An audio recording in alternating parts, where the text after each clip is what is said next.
Менің мотивациям мүлде жоқ. Мотивацияны қайдан алатынын білмеймін. Мотивациям бар болып жүреді, 1-2 күн, потом қайтадан өшіп қаламын. Бір нәрсені бастаймын да, соңына дейін жеткізбеймін, тастап кетемін. Энергиям жоқ. Қалай сіз үнемі мотивацияға толы болып жүресіз деген сияқты сұрақтарды адам көп қояды. Не только менің оқырмандарым, таныстарым, подругаларым, коллегаларым, командам барлығы. И қалай мен үнемі мотивацияға толы болып жүремін? Соны қазір сізге құпиясын 5-6 минуттың ішінде айтсам ба деймін. Сәлем, бұл мен Ая Жібек, мен международный психолог-коучпын. Егер саған түрлі мотивационный ақпараттар, мышленияны өзгерту, психология, бизнес, табыс арттыру тақырыптары қызықтырса, онда дәл қазір подписаться деп YouTube каналыма жазылып ал. Себебі апта сайын көптеген осындай мотивационный пайдалы ақпараттар шығып тұрады. Енді ары қарай тақырыпты жалғастыратын болсақ, білесіздер ме? Менің өмірімде мотивация маған беретін ешкім жоқ, еш нәрсе жоқ. Менің өмірімде мынандай нәрсе емес, қараңызшы. Сіз таңертең ұйқыңыздан тұрасыз, Например, сіз 3 этажды вилла алғыңыз келеді.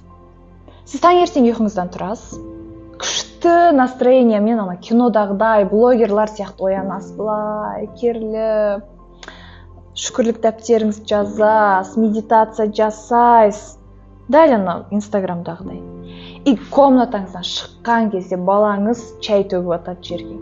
Енеңіз айтады: сен что-то маған чайды ысытып бермедің бүгін дейді. Күйеуіңіз айтады: неге сен ерте тұрмадың дейді. Все болды, сен настроениең 0. И сен настроениең 0 болғаннан кейін аласың да мотивацияң жоқ деп оңай құтыла саласың. На самом деле сенің мотивацияң, артына қарасақ, сен біреумен ренжісіп жүрсің. Сенің нервыңа біреу тиіп жатыр. Сенің қалауыңды біреу жасамай жатыр. И сен балаң чай төгіп қойған үшін, енең ерте тұрмадың или немесе шайды ысытып бермеді деген үшін, барасында қайтадан төсегіне жатасың да, все, болды, мен бүгін мотивациям жоқ деп. Мотивация деген нәрсе өтірік. Мотивация деген нәрсе жоқ. Мотивация деген просто 60 секундтық нәрсе, 1 минуттық. Например, қараңыз, сен көшеде кетіп бара жатасың, Феррариді көресің, или білмеймін, Қазақстанда қандай машина, Range Roverді көресің, вау дейсің. Вот мотивация, все ол эмоция, ол Range Rover көз алдына өткен соң кетті. Дальше ол нәрсені сен іске асырасың ба, оны жұмыс жасап аласың ба, ол сенің уже выборың. Түсінтірсің ба? И мынандай нәрсе бар да, менің не балам жоқ, ешкім жоқ қой. Мотивация беретін менде ешқандай адам жоқ. Но мен Дубайға барған кезінде ең бірінші шеринг румда тұрдым, потом комната снимать еттім, потом квартира, отель, И мен күшік асырадым. Күшік сатып алдым, ит. Ол ит мынандай ойыншық күшік екен, білесіздер ғой. И мен тоже Дубайда итпен квартирада тұруға болмайды, анау деген ережелер бар да. Сосын бір кезінде мен ол ит үшін Дубайдан үй сатып алдым. Маған сонда ит мотивация беріп тұр ма? Если сенің балаң болса, если сенің мамаң болса, папаң болса, күйеуің болса, бауырларың болса, мотивациям жоқ деген нәрсе позор. Мотивациям жоқ деген нәрсе ақымақтық. Мотивациям жоқ деген нәрсе жалқаулық. Просто сен төсегіңде жатып ұйықтай бергің келеді. Саған ұйықтай жата берген выгодно. Саған күйеуіңнің алып келіп берген тамағына тамақ, ақшасына продукт алып істеп, просто сен комфортқа кіріп кеткенсің. Ешқандай сылтау қабылданбайды.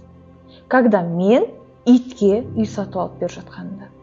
И Дубайда иттерге рұқсат бермейді, мұсылман ел болғандықтан, таксилерге мінуге. Мен давно машина алып қойушы едім. Мен машинам жоқ екен, барлықтарыңыз білесіздер, Но мен машинаны ешқашан армандаған адам емес. Маған машина қызық емес. Мен екі қолымдағы кольцо, браслеттің бәрін сатып жіберсем, машина алып аламын Дубайда. Но қызық емес. Бірақ мен праваға уже заявка өткізіп қойдым, мен машина алмақшымын. Кім үшін? Итім үшін. Потому что мен тұрғым келмейді таксистерге. Пожалуйста, мінгізші деп. То есть, бұл жердегі нәрсе мотивация емес, әрекет. Мотивация іздеп отыру емес, жұмыс жасау. Мотивация іздеп отыру емес, өзіңе комфорт өмірді создавать ету. Мотивация іздеп отыру емес, іздену. Өміріңді өзгерту, ешкімнің сөзіне мән бермеу. Бұл өмірде, если сен әркімнің мотивациясын іздеп жүрсең, вечно психологтарға барып, вечно мотиваторларға барып, мамаңнан, папаңнан, мемлекеттен үнемі мотивация күтіп отыратын болсаң, сен өмір бойы мақсатыңа өзің қалағандай жетпейсің. Потому что өзге адам сен қалаған мотивацияны жарайды, сен қалаған мотивацияны береді, но понимаешь, ол адам бетет. Машина алғың келіп жүр ма? Вау, қолыңнан келеді, давай жұмыс жаса. Сен жасай аласың дейді. Но ол адам сенен бірге машинаны алуға жұмыс жасамайды. Түсініп тұрсың ба? Кез келген адам только саған ақыл береді. Но сен үшін әрекет жасамайды. Сол үшін дәл қазір өзіңді қолға ал. Мотивациям жоқ деп жүре берме. Мотивация өмір бойына саған ешкім сыйлай алмайды. Сенің өміріңдегі бір ғана мықты мотиватор бар. Ол сенсің, и сенің дәл қазіргі таңдағы қалайтын өмірің мен мақсаттарың. Все, осы нәрселер ғана саған мотивация береді, и сен мотиваторсың. Сол үшін осы нәрсені ешқашан есіңнен шығарма. Саған осы видео пайдалы болды деген ойдамын. Сен бір инсайт алдың деп ойлаймын. И дәл қазіргі таңда дәптеріңді ал да, үлкен мақсаттарыңды жаз, и сол нәрселерді қалай іске асыруға болады. Өзіңе мотивация бер, өзіңді мақта и әрекет жаса. Сен инсайттар алдың деген ойдамын. Егер саған осы видео ұнаса, әлі де менің каналыма подписация етпесең, подписация етіп ал, және де өзіңнің достарыңмен, жақындарыңмен бөліссең болады. Егер саған күнделікті мотивация қажет болса, онда менің инстаграм парақшама аяжбек деп іздеп жазылып ал. Саған сәттілік, қолыңнан барлығы келеді.